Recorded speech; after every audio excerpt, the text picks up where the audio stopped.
Olá, leitores do Nova Lima News, aqui quem fala é Júlio de Souza, jornalista do portal de notícias novalima.news. A gente veio aqui na Câmara Municipal para saber do professor André, que é vereador aqui em Campo Grande, e ele é um defensor, eu vou dizer assim, por minha livre e espontânea, vou dizer, ele é um defensor das causas da saúde aqui em nossa capital, e a gente veio saber do professor se ele tem acompanhado, a gente sabe que ele faz esse acompanhamento, inclusive fazendo aí o seu papel como vereador, a respeito de como anda as unidades de saúde em Campo Grande. A primeira situação, professor, com relação à questão dos raios-x das UPAs. A gente tem recebido inúmeras reclamações de moradores de que lá no site da prefeitura passam informação, quando chega na unidade não tem, a pessoa tem que se deslocar de um lado da cidade para o outro para poder ser atendido. Como a prefeitura tem respondido ou tem demorado para fazer esse tipo de reparo, como é que a população fica? O senhor tem acompanhado isso? Bom, pessoal, tudo bem com vocês aí? Olha, uma preocupação antiga nossa, no nosso gabinete a gente sempre recebe esse tipo de demanda e a gente vai imediatamente investigar. Mais recentemente, eu recebi essa demanda referente ao Coronel Antonino. Eu, pessoalmente, fui lá e constatei que estava tudo regular. Mas o pessoal que estava lá, o pessoal que fica ali na porta, fala que realmente de vez em quando acontece e que tem que deslocar para uma outra unidade, o pessoal chega lá, é pego de surpresa, não tem essa informação, o pessoal tem que ir para uma outra unidade. Nas vezes em que eu estive pessoalmente, pelo menos lá na Coronel Antonino, que é a área que eu mais frequento, estava tudo regular. Mas a gente sabe dessa demanda, que é uma preocupação nossa que a gente tem, porque isso não pode acontecer de fato, principalmente porque a saúde de Campo Grande está bastante precária. Uma outra preocupação é com relação à questão das escalas médicas. A prefeitura também informa diariamente, inclusive nós divulgamos, a escala de médicos. Mas o que ocorre? O paciente chega no local, se depara com aquela cena horrível que é as unidades totalmente lotadas e a demora no atendimento. E às vezes acontece de a escala não bater. Tem 3 pediatras, chega lá, tem um. Como é que funciona isso? Existe a possibilidade da própria Câmara de Vereadores estar cobrando essa questão, inclusive do ponto, porque fica muito vago e a substituição, né? Como é que funciona? Então a comunidade fica desassistida porque realmente não tem aquilo que de fato a prefeitura está divulgando no portal. Como é que a Câmara, como é que o senhor, como defensor da saúde, tem agido nesses casos? Esse é um outro problema muito complicado que a gente sempre bate bastante, a questão da frequência do servidor. O que nós pugnamos, que a gente defende, é que existe uma cobrança de ponto por sistema online, por GPS. O servidor ele bate ponto do celular dele. Ele vai bater ponto e no GPS vai dar o momento exato em qual o local que ele vai estar. Porque existe sempre esse problema desse ritmo de médicos nos postos de saúde. Eu já tive uma vez fiscalizando também, onde a gerente não estava presente, era um substituto, era um enfermeiro que estava tomando conta da unidade, e eu perguntei para ele quantos médicos estavam de plantão, ele não sabia da escala do plantão. Então, o gerente não acompanhava o plantão do médico. Então, a gente sabe que existe em algumas situações um corporativismo. Um tampa o buraco do outro e assim ninguém fica sabendo.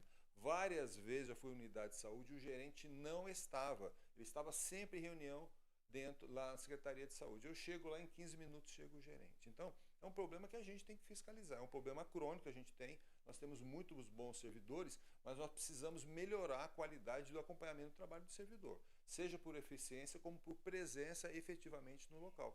Que é outro problema que a gente tem também com a questão do agente de saúde. A gente tem várias denúncias de agentes de saúde que fazem Uber.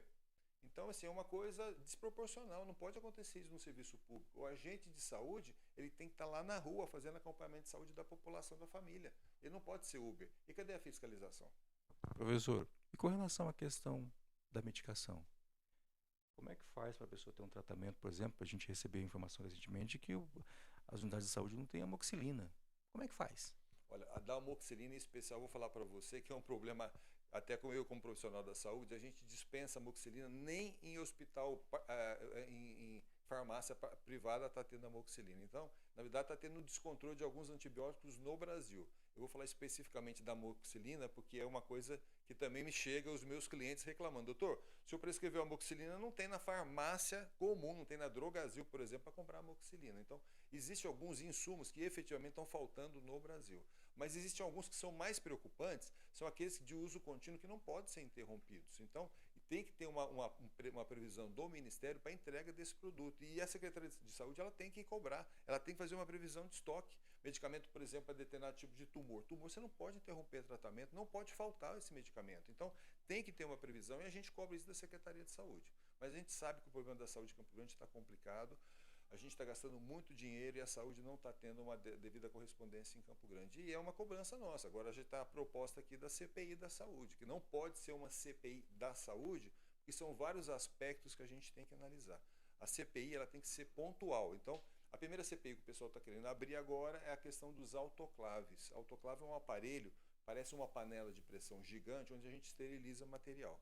Então, existe aí uma concorrência para arrumar autoclave de R$ 1.500.000. Só que um autoclave novo, ele custa R$ 10.000. Isso é por mês ou por ano? Não, para fazer a manutenção de todos os autoclaves da rede. Só que um autoclave novo custa em torno de R$ 10.000. Então, com R$ 1.500.000, você compraria aproximadamente 1.500 autoclaves. Então, está meio estranho, essa conversa não está batendo. Então, existe a corrente aqui para a gente poder fazer a CPI do autoclave aqui dentro da Câmara para saber o que está acontecendo, para mandar consertar uma coisa que é para jogar fora. Agora, mudando um pouquinho de assunto, professor, a gente sabe que chegou ao nosso conhecimento que o senhor foi um dos vereadores que solicitou aquela famigerada lista lá do PROINC. O senhor conseguiu receber a lista de acordo com a solicitação? Como é que a prefeitura agiu nessa questão do PROUF, que foi tão mal falado com relação à questão do que estava acontecendo ali, né, nas indicações, enfim, o senhor conseguiu receber essa lista?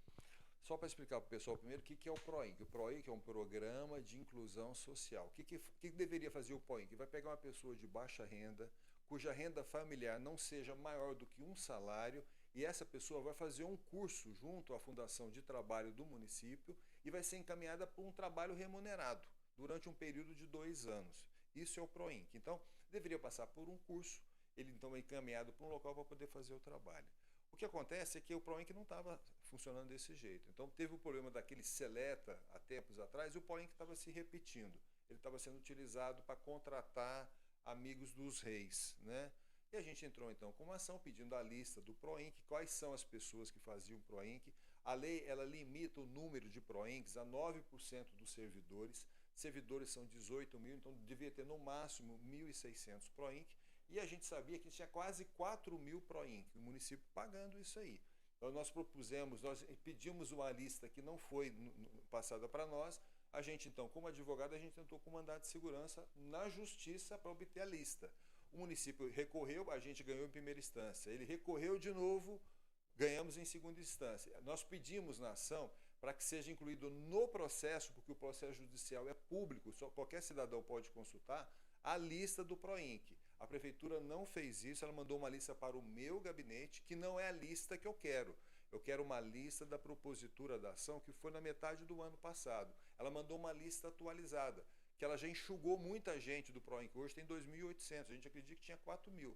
Então, nós oficiamos agora de novo a Fundação de Trabalho e pedimos para juntar ao processo a lista do ano passado, a lista com a propositura da data da ação, para que não haja fraude. E caso ela apresente uma outra lista, isso é fraude processual. Isso pode levar à prisão tanto da prefeita como do diretor-presidente da FUNSAT. Então a gente está trabalhando de uma maneira muito séria. Também relacionado ao PROINC, a gente fez uma denúncia para a abertura de um inquérito civil. A doutora Medina, delegada Medina, ela está fazendo esse inquérito civil. Ela está chamando várias pessoas que eram PROINC. Ela também recebeu a lista fake. Eu já alertei para ela que a lista que ela tem não é a lista que ela deveria acompanhar, porque essa lista ela foi manipulada. Então, o PROINC ele promete fortes emoções daqui para frente. Qual que é a dificuldade de entregar a lista, né? Qual será? Olha, muitas vezes você não quer que coisas apareçam, né? Tem muito amigo do rei aí, muita gente queridinha, muito familiar que está sendo beneficiado, né? Com dinheiro público. E a gente entende por que a gente não tem um ônibus de qualidade, por que você, cidadão, você não tem ônibus, o ônibus não tem ar-condicionado, você demora a chegar, por que tem buraco na rua, por que não tem serviço público de qualidade. Tudo isso começa com o dinheiro que é desviado lá na frente, quando deveria ser utilizado para o servidor público, para o cidadão de Campo Grande. Maravilha. Quero agradecer ao professor André, vereador em Campo Grande, pela fala. Muito obrigado. Tenha um bom dia, professor. Muito obrigado. obrigado. Olha, gostaria de deixar sempre aberta a nossa obrigação como vereador receber a demanda da população. Quando vocês sentirem necessidade de fazer alguma denúncia, alguma colaboração, podem entrar em contato com o nosso gabinete aqui na Câmara dos Vereadores, tá? Muito obrigado.